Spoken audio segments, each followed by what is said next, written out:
नमस्कार, स्वागत है आपका। आप देख रहे हैं सी न्यूज़ भारत। मैं हूं आपके साथ इशिता। वक्त हो गया है अलीगढ़ बुलेटिन का। अलीगढ़ के थाना दादों में भारतीय किसान यूनियन के दो गुट आमने सामने आ गए और एक दूसरे पर पुलिस पर दबाव बनाने व अवैध धरने के आरोप लगाए। देखिए, अलीगढ़ के थाना दादों में भारतीय किसान यूनियन टिकैत गुट के दो पक्ष आमने सामने आ गए, जहां प्रदेश उपाध्यक्ष राम अवतार यादव ने अवैध तरीके से थाने में धरना दिया, जिससे पुलिस बल पर दबाव बनाने का आरोप लगा।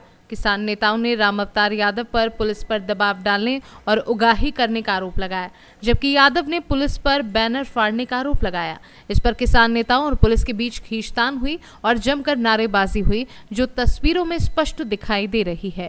नाम है तुम्हारा? मेरा नाम मंगल सिंह, तहसील अध्यक्ष कोल, अलीगढ़। क्या मामला है? किस मामले को लेकर यहाँ पर जो भारतीय किसान यूनियन का सबसे बड़ा गुट है टिकैत गुट, आज दो फाड़ में बटा हुआ नजर आ रहा है? देखिए, टिकैत साहब के सीधे आदेश हैं कि जब तक हमारे देश में जो अशांति फैली हुई है, दूसरे देश से हमारा कोई मनमुटाव है, और वो जब तक शांत नहीं हो जाता है तब तक नहीं तो कहीं धरना होगा और नहीं कोई प्रदर्शन होगा।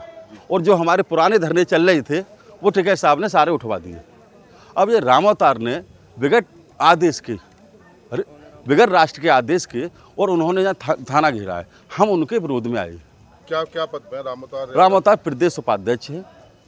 और पुलिस पे इन्होंने एक बैनर फाड़ने का आरोप लगा और एक वीडियो भी लगातार वायरल हो रहा है। नहीं, ये खुद गलत काम करता है। इसने खुद बैनर फाड़ा है, पुलिस पर आक्षेप लगा रहा है। पुलिस पर दबाव बना के इतना दबाव बना रहा है कि झूठे सांचे केस लगाता है और लोगों से दलाली करता है। इनका दलाली करने का काम है। और सुनिए, मुझसे खुद 2000 रुपये लिए थे। 2000 रुपये दलाली के मुझसे, मेरा एक रिश्तेदार था, वो मेरे हाथों से लिए थे इसने। तो क्या लग रहा है कि ये इनकी व्यक्तिगत लड़ाई है? क्योंकि जो रविंद्र जिस मामले को लेकर यहाँ जाए थे, रविंद्र इनके भाई का साला है।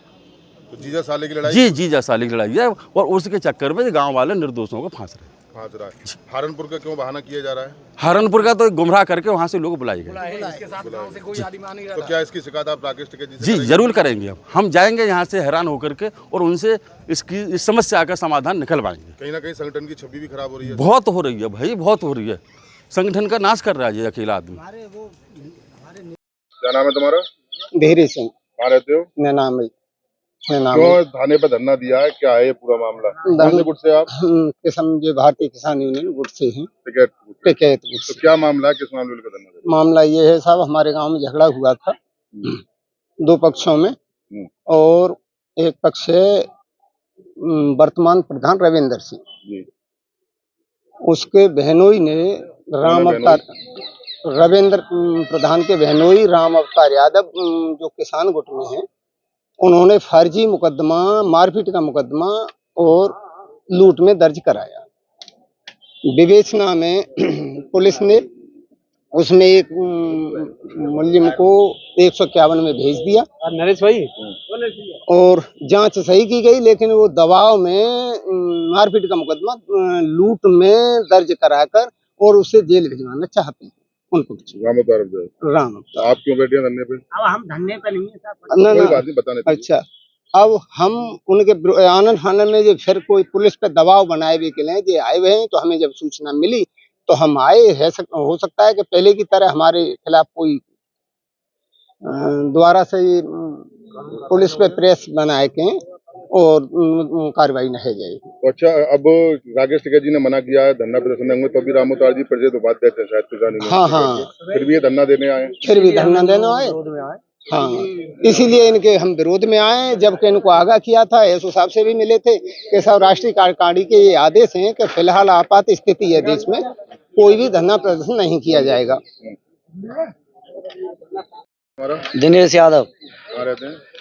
मैं रहता हूँ पचलाना, जनपद कासन से। मुझे भारतीय किसान यूनियन टिकैत गुट से, मैं वहाँ से जिला संरक्षक की जिम्मेवारी है मेरे ऊपर। क्या मामला की जानकारी? पहली चीज, हमारे राष्ट्रीय अध्यक्ष जी से और उनका आह्वान है कि जब तक आपातकालीन स्थिति है उस समय तक कोई धरना प्रदर्शन नहीं किया जाए। उसके बाद भी हमारे यहाँ कुछ ऐसे लोग पैदा हो गए जो केवल दलाली और उसके चक्कर में पुलिस पर अनलगर प्रभाव और प्रेशर बनाने के लिए, उन्हें राष्ट्रीय आह्वान से उससे कोई मतलब नहीं है। वो धरना प्रदर्शन गलत तरीके से कराते हैं और अपने रिश्तेदारों को व्यक्तिगत किसान यूनियन की आड़ में व्यक्तिगत अपने लोगों का फायदा और अनर्गल तरीके से मुकदमा लिखवाना चाहते हैं। हम गलत के साथ नहीं हैं, हम सही के साथ हैं। ये गलत कर रहे हैं, इसलिए हम राम अवतार यादव का विरोध करते हैं और अपनी सही बात यहाँ बताने आए हैं। ये बात आप राष्ट्रीय अध्यक्ष जी से भी कहेंगे कि ऐसे लोगों को बिल्कुल निकालिए, ऐसे लोगों का यहाँ काम नहीं है भाई। ऐसे लोग तो गुट को बदनाम कर रहे हैं, जहाँ पूरे संसार में प्रशंसा हो रही है टिकैत साहब की, और ये उनकी बात का या छवि की उसकी अवहेलना कर रहे हैं। भाई जो राष्ट्रीय आह्वान है उसकी अवहेलना तो मत करो। अलीगढ़ से सी न्यूज़ संवाददाता संजीव शर्मा की रिपोर्ट। अलीगढ़ के पला गांव में खनन माफियाओं ने एक युवक को घर में बुलाकर डंपर से कुचलकर हत्या कर दी और मौके पर फरार हो गए। देखिए क्या है पूरा मामला। अलीगढ़ के कोतवाली खैर क्षेत्र के गांव पला में खनन माफिया ने एक युवक को घर से बुलाकर उसके ऊपर मिट्टी का डंपर चढ़ाकर हत्या कर दी। माफिया युवक को मारने के बाद ट्रैक्टर, ट्रॉली और डंपर लेकर फरार हो गए। घटना की जानकारी मिलते ही परिजनों और ग्रामीणों ने पुलिस को सूचित किया और पुलिस ने मौके पर पहुंचकर शव को पोस्टमार्टम के लिए भेज दिया। मृतक के परिजनों ने खनन माफियाओं पर हत्या का आरोप लगाया और पुलिस ने जांच शुरू कर दी है। कंचन। अच्छा, कहाँ के रहने वाले हो? धुंधी नाला। अच्छा, क्या घटना हुई है? घटना की वही साहब मैं छुड़ा रात को 10 साढ़े 10 बजे घर से लेवा के लगे साहब। कौन लोग? निक्की तो निक्की वाली को लड़का और छोटे फौजी वहाँ को मजबूर वाला। और मुझे नहीं मालूम किस चीज़ के कर ले गई, ये तो उन्हीं मालूम है। मेरे पास निक्की ने सवेरे खबर दी है कि चाचा हाँ तुम्हारा पवन तो खत्म है चुका। अच्छा, कहे थे कि डंपल थे, डंपर चढ़ वहाँ पे। काय का डंपर था वो? मट्टी का था। अच्छा अच्छा अच्छा, तुमने कहीं शिकायत की है इसकी? शिकायत हम थाने पे पड़े भाई साहब। अच्छा, सुबह तुम्हारी कोई सुनवाई हुई है कि नहीं? सुनवाई अब देखो पोस्टमार्टम डेड बॉडी भेज दी है। अच्छा, किसके खिलाफ शिकायत की है तुमने? शिकायत हम तो बब्बल के आगे निक्की नाम से और छोटे फौजी नाम से शिकायत करेंगे। अच्छा अच्छा। अलीगढ़ से सी न्यूज़ संवाददाता संजीव शर्मा की रिपोर्ट। टीकाराम कन्या महाविद्यालय अलीगढ़ में भाव व्यक्ति 20-25 चित्रकला प्रदर्शनी में छात्र छात्राओं ने सांस्कृतिक, ऐतिहासिक व प्राकृतिक विषयों पर अनोखे चित्र प्रस्तुत किए। देखिए। अलीगढ़ के टीकाराम कन्या महाविद्यालय में भाव विभक्ति 2025 वार्षिक चित्रकला प्रदर्शनी का आयोजन किया गया, जिसमें छात्राओं ने प्राचीन धरोहरों, महान व्यक्तित्वों, प्रकृति, धार्मिक स्थलों, कार्यशैली और वेशभूषा को चित्रों के माध्यम से नया रूप दिया। प्रदर्शनी का उद्घाटन एमएलसी माघवेंद्र प्रताप सिंह ने मां सरस्वती के समक्ष दीप प्रज्वलन और चित्र पर माल्या अर्पण कर किया। इस प्रदर्शनी में सभी कक्षाओं की छात्राओं ने भाग लिया और अपने चित्रों को प्रदर्शित किया, जिसमें साफ सुथरे और अनोखे अंदाज में चित्रों की सुंदरता को दर्शाया गया। सर, किस तरह की प्रदर्शनी आज टीआर कॉलेज में की गई है? आज टीकाराम महाविद्यालय के अंदर भाव व्यक्ति वार्षिक चित्रकला प्रदर्शनी 2025 का आयोजन यहाँ की छात्राओं के द्वारा और डिपार्टमेंट के द्वारा चित्रकला विभाग के द्वारा किया गया है। शानदार कलाकृतियाँ अलग अलग प्रकार से छात्राओं ने बनाई हैं।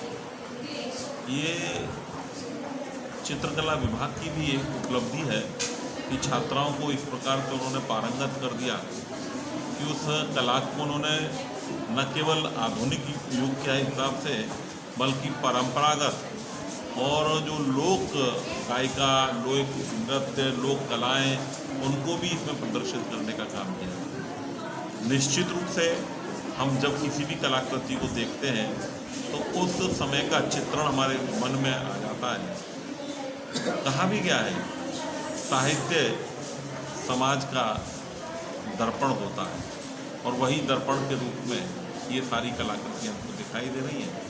मैं बधाई देता हूँ, अभिनंदन करता हूँ सभी छात्र छात्राओं का, विभाग का, टीकाराम महाविद्यालय का, कि इस प्रकार से उन्होंने अभिव्यक्ति को प्रकट करते हुए, मन की अभिव्यक्ति को प्रकट करते हुए ये जो चित्र उकेरे हैं ये वास्तव में सजीवता को प्रकट करने वाले हैं। बहुत बहुत शुभकामनाएं। सर, ऐसा कोई चित्र जो प्रदर्शनी में एक अनोखा विचार रखता हो अपना, ऐसा कोई नज़र आया आपको? अनेक हैं। रविंद्रनाथ टैगोर जी का है, माँ सरस्वती का है, डॉक्टर भीमराव अम्बेडकर जी का है, एक बूढ़ी माँ जो बुजुर्ग है, बुजुर्ग के चेहरे की झुर्रियाँ वो बताती हैं कि उम्र के किस पड़ाव पर पहुँची है। एक मजदूर का चित्र है, एक भगवान श्रीनाथ जी का, विष्णु के बिहारी जी का ऐसे चित्र हैं। किस प्रकार से राम का चित्र है, राम मंदिर का चित्र है। हमने अभी एक देखा भगवान महादेव और पार्वती का वह विचरण करते हुए चित्र है। तो तमाम ऐसे चित्र हैं जिनके बारे में चर्चा की जा सकती है। निश्चित ही सब में भावाव्यक्ति वो दिखाई दे रही है। किस प्रकार के भाव एक चित्रकार के मन में आते हैं, उसने उन्हें उकेरने का काम किया है। और ये सब नौजवान चित्रकार हैं जिन्होंने अपने मन की अभिव्यक्ति को प्रकट करने का काम किया है। इन सबको मैं बहुत बधाई प्रेषित करता हूँ। किस तरह का कार्यक्रम का आयोजन आज टीकाराम डिग्री कॉलेज में किया गया? आज 13 मई 2025 को टीकाराम महाविद्यालय के कला विभाग में भावाभिव्यक्ति 2025 वार्षिक चित्रकला प्रदर्शनी बच्चियों के द्वारा लगाई गई और देखकर चित्रों को मन अभिभूत हो गया। इतना सुंदर कार्य, जिससे निश्चित रूप से इनके शिक्षकों के विषय में पता लगता है कि इन्होंने कितना परिश्रम किया है। उनके शिक्षक का व्यक्तित्व छात्रों के कार्य में दिखाई देता है, उनकी अभिव्यक्ति में दिखाई देता है। जैसा शिक्षक होंगे वैसे ही छात्र तैयार होते हैं।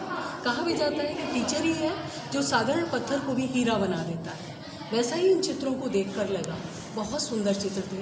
कहीं कुंभ के चित्रों को इन्होंने बच्चों ने अपने दिमाग में अभिव्यक्ति से उकेरा था, तो कहीं श्रीनाथ जी का बहुत सुंदर चित्र था, तो दूसरी ओर एक बुजुर्ग स्त्री का जो सुंदर चित्र जो दिखाई दे रहा था कि उम्र के साथ साथ चेहरे पर जो भी भाव दिखाई देते हैं या जो स्वरूप दिखाई देता है, बहुत ही सुंदर था। और भी बहुत सारे चित्र ऐसे थे जो अपने आप में अनूठे थे। और ये खड़ी मुस्कुरा रही है मेरे सामने शिवानी, जिसका बहुत सुंदर काम था कई जगह देखकर, क्योंकि कलाकार भी ईश्वर का अंश है। कहीं ना कहीं कला अभिव्यक्ति को मैं यही मानती हूँ, चाहे वो संगीत कला हो, संगीत हो, गायन हो या कला हो, कि वहाँ कहीं ना कहीं हमें ईश्वर के रूप, ईश्वर से ही ये शक्ति प्राप्त होती है। और ये इतने सुंदर चित्र, इनकी भावाभिव्यक्ति देखकर मन खुश हो गया। और मेरा इन बच्चियों को बहुत बहुत आशीर्वाद। ये महाविद्यालय कौन सी क्लास की छात्राओं ने इस प्रदर्शनी में भाग लिया? BA की छात्राएँ थी हमारे यहाँ, जो बाहर काम लगा हुआ था, और MA 1 और MA 2 दोनों ही छात्राएँ थीं जिन्होंने बहुत सुंदर काम किया है।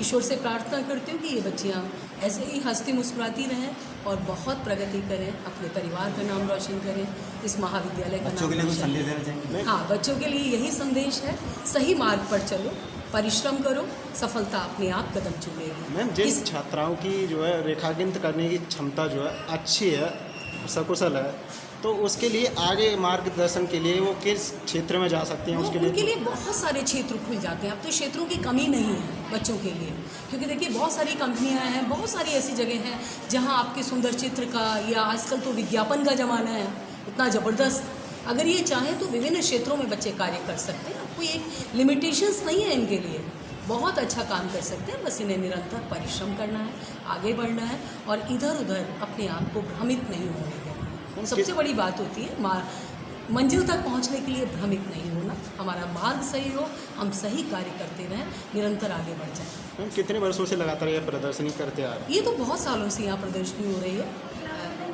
हाँ, ये लगभग 2000 में मैडम की हेमलता जी ने ज्वाइन किया, हो सकता है उससे पूर्व भी मैडम अनुसुईया थी यहाँ पर, वो भी बहुत अच्छी, बहुत लंबे समय से यहाँ पर ये प्रदर्शनी का आयोजन होता है। और आप जानते हैं टीकाराम महाविद्यालय का कि सिर्फ शहर में ही नहीं, हमारे यहाँ यूपी में भी इस महाविद्यालय का अपना नाम है, अपना काम है, तो पहचाना जाता है। क्या नाम है मैम आपका? मैं प्रोफेसर शर्मिला शर्मा, प्राचार्य टीकाराम महाविद्यालय। अलीगढ़ से सी न्यूज़ संवाददाता संजीव शर्मा की रिपोर्ट। AMU के JN मेडिकल और डेंटल तिब्बिया कॉलेज के 80 डॉक्टर पदोन्नति की मांग को लेकर हड़ताल पर चले गए, जिससे शैक्षणिक कार्य प्रभावित होने की आशंका है। देखिए, अलीगढ़ मुस्लिम यूनिवर्सिटी के JN medical college, dental college और तिब्बिया कॉलेज के करीब 80 डॉक्टर DACP के तहत पिछले 10 वर्षों से लंबित पदोन्नति की मांग को लेकर हड़ताल पर रहेंगे। डॉक्टरों ने बताया कि जामिया दिल्ली यूनिवर्सिटी और BHU जैसे केंद्रीय विश्वविद्यालयों में ये प्रक्रिया पूरी हो चुकी है, लेकिन AMU में अब तक नहीं हुई। हड़ताल सुबह 11 बजे डीन ऑफिस के बाहर शुरू होगी, जिससे छात्रों की पढ़ाई प्रभावित हो सकती है। मांगे न माने जाने पर डॉक्टरों ने आंदोलन तेज करने की चेतावनी दी है। देखिए, हम लोग बहुत दिन से एडमिनिस्ट्रेशन से मिल रहे थे, कोई कॉन्क्रीट जवाब हम लोग को उनकी तरफ से नहीं मिला था। सब हमें एश्योरेंस दे रहे थे कि होने वाला है, जल्दी हो जाएगा। तो उस वजह से हम लोग को आज ये डिसीजन लेना पड़ा कि हम लोग 1 दिन का टोकन स्ट्राइक करेंगे। कंट्री के हालात अच्छे नहीं हैं, तो हम इसको फुल फ्लेजेड स्ट्राइक अभी नहीं कर सकते। फिर इस दौरान हम लोगों को हमारी डिमांड्स जो है मैडम वाइस चांसलर और तमाम एडमिनिस्ट्रेटर्स के पास थी, तो उन्होंने हमें कॉल किया और हम लोगों से बात करी और हम लोग को अश्योर किया है कि विद इन 3 डेज ईसी, एक स्पेशल ईसी वो कन्वीन करेंगी, जिसमें हमारे दोनों मसले जो डीएसीपी से रिलेटेड है वो सॉर्ट आउट करने की कोशिश करेंगे। तो हम लोग उस बात को अग्री कर रहे हैं और पूरा हाउस जो हमारा है वो इस पे तैयार है कि हम लोग 3 डेज वेट करेंगे। 10 दिन के अंदर ईसी कन्वीन हो जाएगी and we hope and pray कि हमारे हक में फैसला है। सॉरी जी, हम होपफुल हैं क्योंकि मैडम ने और प्रो वाइस चांसलर ने हम लोगों को बुला के ये बताया है कि 3 दिन के अंदर वो लोग काम कर रहे हैं और 3 दिन के अंदर वो लोग ईसी का एजेंडा निकालेंगे। डॉक्टर शहना। मेरा नाम अदीबा नसीब है, मैं obs and gynae resident JR1 हूँ। हमारी टीचर्स ने जो ये आज मतलब हम लोग इकट्ठा हुए हैं इस बात के लिए कि हमारे टीचर्स को प्रमोशन नहीं मिल पा रहा है, उनका प्रमोशन रुका हुआ है, तो हम चाहते हैं कि हमारे टीचर्स का प्रमोशन हो, उनकी बात सुनी जाए, उनकी मांग को सुना जाए। ये स्ट्राइक करते हैं स्टूडेंट्स को असर पड़ेगा? बिल्कुल असर पड़ेगा। स्टूडेंट्स पे कैसे असर नहीं पड़ेगा? हम लोग तो अपने टीचर्स स्टूडेंट्स के लिए हैं, तो अगर टीचर्स स्ट्राइक पे जाएंगे तो बहुत बड़ा असर पड़ेगा, पूरी फैकल्टी को असर पड़ेगा, काफ़ी काम रुक जाएंगे जो नहीं होंगे। तो हमें लगता है कि उनकी बात को फौरन सुना जाए। स्ट्राइक में स्टूडेंट साथ में? सारे स्टूडेंट्स टीचर्स के साथ में हैं, बिल्कुल। हम लोगों ने आज एक टोकन स्ट्राइक का डिसाइड किया था सभी डॉक्टरों ने टोकन स्ट्राइक के लिए, क्योंकि हमारा जो DACP स्कीम है, dynamic assured career progression scheme, वो काफ़ी सालों से डिले हो रहा था। तो उसी के तहत आज हमें early morning vice chancellor madam ने बुलाया और उन्होंने एश्योर किया है कि आप लोगों के मसले को हम बहुत प्रायोरिटी पे देख रहे हैं और विद इन 3 डेज़ वो ईसी के एजेंडे में ले आएंगे, जो भी उसमें शॉर्ट कमिंग है उसको डिस्कस करने के लिए, और विद इन 10 डेज वो ईसी में उसको लाकर और इसका सॉल्यूशन निकालेंगे। तो हम लोग सभी सहमत हैं इस बात से मैडम की कि अगर वो एश्योर कर रही हैं कि विद इन 10 डेज इस चीज़ का हल निकालेंगी, तो हम इससे सहमत हैं और हम सब इस बात पर एग्री हैं कि हम 10 दिन तक वेट करेंगे, उसके बाद हम अपना future course of action decide करेंगे अगर 10 दिन में ये वादे फुलफिल नहीं हुए। कितने इसमें असिस्टेंट प्रोफेसर? इसमें अप्रॉक्स मेडिकल कॉलेज और डेंटल कॉलेज और तिबिया कॉलेज को मिला के अप्रॉक्स 100 डॉक्टर्स हैं जो इसके बेनिफिशियरी हैं। तो 4 दिन का समय दिया गया, अगला कदम क्या है? 4 दिन का जो समय उन्होंने दिया है कि 4 दिन में एजेंडे में, अगर 4 दिन में एजेंडे में नहीं आता है तो फिर हम दोबारा से अपना स्ट्राइक का जो भी स्ट्रेटेजी है वो डिसाइड करेंगे, फ्यूचर कोर्स ऑफ एक्शन, कि हमें क्या करना है। वो हमारी पूरी कमेटी डिसाइड करेंगी, जितने लोग हैं सब हम मिलकर डिसाइड करेंगे कि हमें आगे क्या करना है। हम 4 दिन फिलहाल वेट करते हैं एजेंडे का, जैसा मैडम ने हमें एश्योर किया। Token strike? हाँ, टोकन स्ट्राइक आज की है बस, कि आज हमने इसलिए लिया था कि बेसिकली जो हमारे देश के हालात हैं वो भी इस वक्त थोड़े से डिस्टर्ब था, तो इसलिए हमने 1 दिन का डिसीजन लिया था। उसके बाद अकॉर्डिंगली हम डिसाइड करते सारी चीज़ों को मद्देनज़र देखते हुए कि हमें आगे क्या करना है। मेरा नाम डॉक्टर दीवान इसरार खान। अलीगढ़ से सी न्यूज़ संवाददाता संजीव शर्मा की रिपोर्ट। हाथरस के पूर्व सैनिक देवेंद्र परमार ने पाकिस्तान से युद्ध के हालात को देखते हुए संयुक्त श्रमिक किसान मोर्चा के बैनर तले किसानों को युद्ध के लिए तैयार करने का बीड़ा उठाया है। देखिए। पाकिस्तान से युद्ध जैसे हालातों को देखते हुए हाथरस के 75 वर्षीय पूर्व सैनिक देवेंद्र परमार ने संयुक्त श्रमिक किसान मोर्चा के बैनर तले किसानों को देश सेवा के लिए तैयार करने का संकल्प लिया। उन्होंने अगराना स्थित मोर्चा कार्यालय पर राष्ट्रीय अध्यक्ष गिरीश मिश्र सिरसौल और संस्थापक जितेंद्र शर्मा से मुलाकात कर कहा कि वह अब घर पर नहीं बैठ सकते और बॉर्डर पर जाने को तैयार हैं। सेना में मिली सीख को किसानों तक पहुंचाने का संकल्प लेते हुए उन्होंने किसान आंदोलन में भी भागीदारी की थी। उनके जोश और विचारों से प्रभावित होकर मोर्चा ने उन्हें राष्ट्रीय प्रमुख महासचिव नियुक्त किया। इस अवसर पर कई पदाधिकारी और किसान मौजूद रहे और उन्हें शुभकामनाएं दी। मैं जितेंद्र शर्मा, संस्थापक संयुक्त श्रमिक किसान मोर्चा। आज 13 अप्रैल 2025 को संयुक्त श्रमिक किसान मोर्चा से भारत की सेना में अपनी सेवा दे चुके सन 1985 से रिटायर्ड कुंवर देवेंद्र परमार जी, पूर्व सैनिक, जनपद हाथरस से ग्राम पंचायत अगराना निवासी हैं। उन्होंने मोर्चे से जुड़ाव किया और मोर्चे से जुड़ाव करते हुए उन्होंने अपनी आस्था व्यक्त करी मोर्चा के प्रति कि मोर्चा की कार्यशैली देश से सेवा के लिए उन्हें उपयुक्त लगती है और उनकी इच्छा है कि आज उनकी उम्र 75 वर्ष हो चुकी है और वर्तमान में जो भारत पाकिस्तान बॉर्डर पे हालात चल रहे हैं उनको देखते हुए वे देश के अन्नदाता किसानों के बच्चों को युद्ध के लिए तैयार करेंगे और उसके लिए उन्हें संयुक्त श्रमिक किसान मोर्चा सबसे अच्छा संगठन लगा है जो देश सेवा में सदैव तत्पर रहता है। उनके इस विचारधारा को देखते हुए हमारे द्वारा और हमारे मोर्चा राष्ट्रीय अध्यक्ष श्री गिरीश मिश्र सिसोल जी ने उनको राष्ट्रीय प्रमुख महासचिव की जिम्मेदारी सौंपी है और पूर्ण उम्मीद करते हैं कि वो सेना में अपनी जैसी सेवा दे चुके हैं तो मोर्चा के सिद्धांतों और नीतियों को लेकर वो देश सेवा में किसानों के बच्चों को आगे बढ़ाएंगे और युद्ध के लिए जो तैयारी उन्होंने सेना में रहते हुए सीखी वो किसानों के बच्चों को सिखाएंगे। जय जवान जय किसान। बापू सरदार जगदीश सिंह डल्लेवाल जिंदाबाद। अलीगढ़ से सी न्यूज़ संवाददाता संजीव शर्मा की रिपोर्ट। अलीगढ़ बुलेटिन में फिलहाल इतना ही। देश और दुनिया की तमाम बड़ी जानकारियों के लिए देखते रहिए सी न्यूज़ भारत।